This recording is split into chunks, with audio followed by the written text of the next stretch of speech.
Dneska bych vám chtěla ukázat, jak si udělat svůj účet v Českých cukrovinkách, pokud ho tam ještě nemáte, jak se správně zaregistrovat a jak tam vložit svůj PIN, tak abyste při svých nákupech, aby se vám načítaly správně body. Takže jdeme na internet, já použiju Chrome, potřebujeme jít na stránku síť.global3000.cz.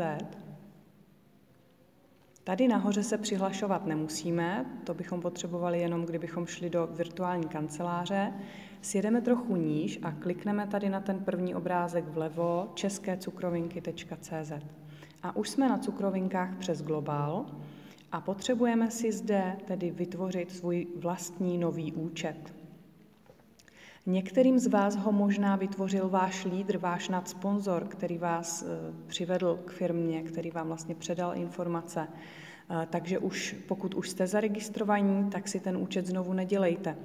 V tom případě se potřebujete jenom přihlásit a jdete do té nižší kolonky, kde se píše už jste registrovaný a přihlásíte se.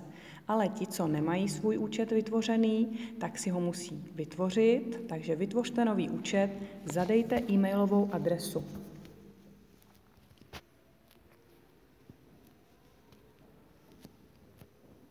Takže zadáme e-mailovou adresu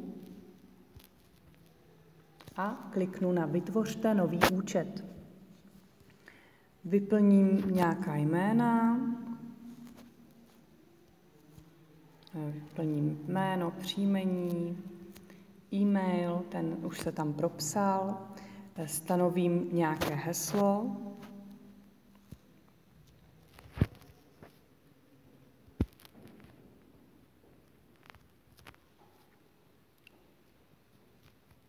datum narození nemusíte dávat, zakliknu souhlasím se zpracováním osobních údajů a dám registrovat. Tak, to jsem si vytvořila účet, ale ještě tam nebyla kolonka na PIN. Takže teď tady sjedu trošku níž a musím přidat moji první adresu.